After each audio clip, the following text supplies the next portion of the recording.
NBC 15 News at 11 starts now. You've called women you don't like fat pigs, dogs, slobs, and disgusting animals. Only Rosie O'Donnell. I think the big problem this country has is being politically correct. Now at 11, Donald Trump answered questions with no apologies and is easily getting the most attention today after last night's Republican presidential debate. Plus, a local hospital is updating surgical births. We'll have more on a gentler approach to a C-section. Well, hello and good morning. Happy Friday to you. I'm Christine Belport. Those stories in just a moment. But first, the sun is struggling to come out today, and it feels humid. Let's check in with Chief Meteorologist Charlie Shortino with more on that and our chances for rain. Well, we'll have some scattered showers, I think, this afternoon. Now, there have been some breaks in the clouds, so the temperature has been rising nicely, and we'll still top off in the upper 70s today, 77 the expected high. Most of the showers and isolated thunderstorms we're going to see are going to come after 2 o'clock this afternoon. So until then, I think we'll be in pretty good shape. Weekend still looking a little dicey at times, especially Sunday. We'll talk more about that coming up. Charlie, thank you. And now to our Decision 2016 coverage. Donald Trump stole the spotlight at a rowdy Republican presidential debate last night. While there was no clear victor, no candidates sabotaged their own campaigns either. Here's NBC's Peter Alexander. Raise your hand now. It started with a show of hands, but only Donald Trump raised his. Mr. Trump, refusing to commit that he won't run as an independent. You can't say tonight that you can make that pledge. I cannot say. Rand Paul quickly pounced. I'd say that he's already hedging his bets because he's used to buying politicians. Well, I've given him plenty of money. A combative Trump also tangled with the debate moderators after being challenged for his disparaging remarks about women. You've called women you don't like fat pigs, dogs, slobs, and disgusting animals. Only Rosie O'Donnell. I think the big problem this country has is being politically correct. O'Donnell tweeting, try telling that to your kids.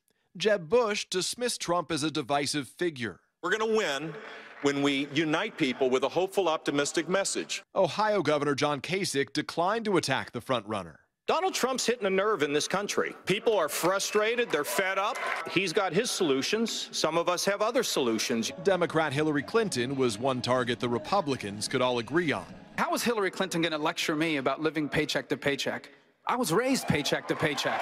Trump, who contributed to the Clinton Foundation, batted away questions about whether he was too cozy with the Clintons. With Hillary Clinton, I said, be at my wedding, and she came to my wedding. You know why?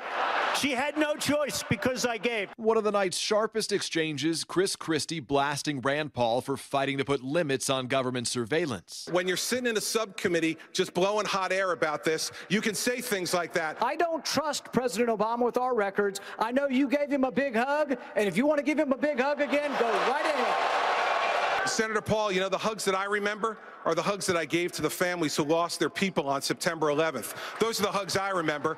The lively debate touched on everything from immigration to Planned Parenthood. I defunded Planned Parenthood more than 4 years ago, long before any of these videos came out. Still, the night wasn't without lighter moments like this from neurosurgeon Ben Carson. I'm the only one to separate Siamese twins, the only one to take out half of a brain, although you would think if you go to Washington that someone had beat me to it. But that was pretty amazing. Meantime, Governor Scott Walker, you saw just a little bit of him in those stories. He really didn't make any big headlines last night, rather sticking close to the right, speaking about his religious beliefs. Walker said he has tried to act as God wanted him to, as he's taken difficult political actions during his governorship. Meantime, the highest-ranking Minnesota Republican is throwing his support behind Walker. House Speaker Kurt Daudt was announced last night as chairman of Walker's Minnesota efforts. New at 11, state budget cuts are leaving most of the guard towers at Columbia Correctional Institution empty at night. The Wisconsin Department of Corrections has begun implementing some of the changes included in the recently signed budget by Governor Walker. It means prison towers are unstaffed on the so-called third shift. The budget eliminated 60 tower guard positions at 10 prisons to save nearly $6 million.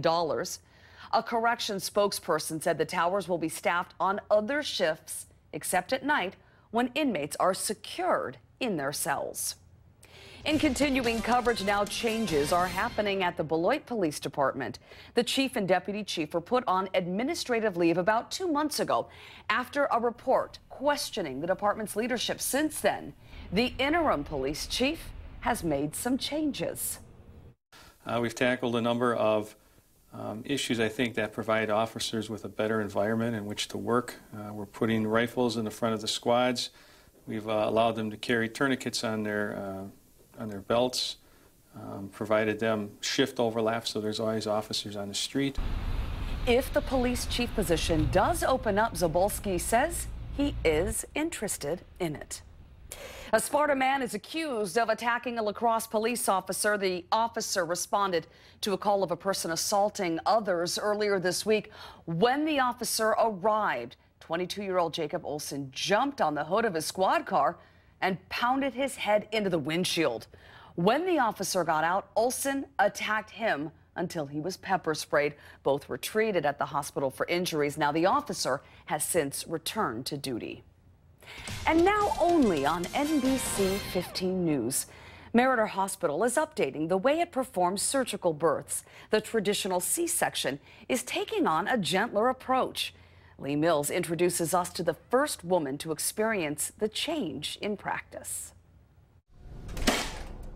I've had so many friends who've had C-sections describe their experience as traumatic, or something they felt guilty about, or something that was really sort of far from the ideal for them. And I thought, well, there has to be a better way. Carrie Kilman is expecting her first child, a little girl. When she found out she had to have a C-section because of a medical condition, I will meet you here. She found a local doctor-midwife team that was getting ready to roll out a new family-centered approach. The beautiful thing about a gentle cesarean is that the focus is on the fact that it's a birth. It's not just a surgery. This is a birth. And even if it's a surgical birth, it can still be beautiful. Before I worked as a midwife, I worked as a labor and delivery nurse for quite a few years. And I saw the need for this, for a collaboration, for people to kind of put families at the center. Carrie's really going to be the first one where we do this full force. Go into the operating room and see how things are going to go for you on your day. With the gentle C-section, hospital staff make subtle changes to the environment in the OR. We're going to dim the lights so we can set the mood in the room for the birth a little differently. So then the room's going to look a little bit more like this. The IV goes in the mom's non-dominant arm.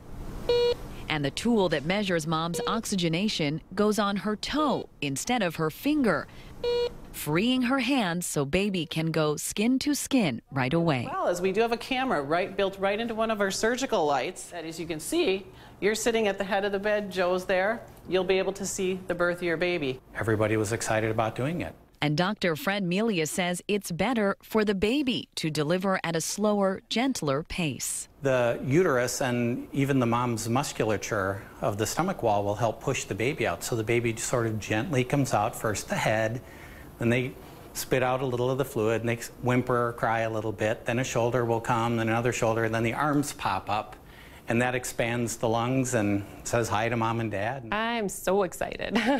I think I've seen this need for a long time of focusing more on the family right after birth and making sure that that bonding is really promoted. And so seeing this happen is really incredible. And as Carrie counts the minutes, she counts her blessings. It's been very empowering to work with my care providers to feel like I'm a part of this, that I'm an active participant. And it's not just something that's happening to me, but it's something that our family is doing together.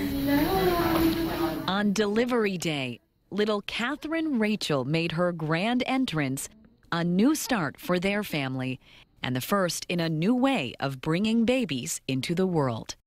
In Madison, Lee Mills, NBC 15 News.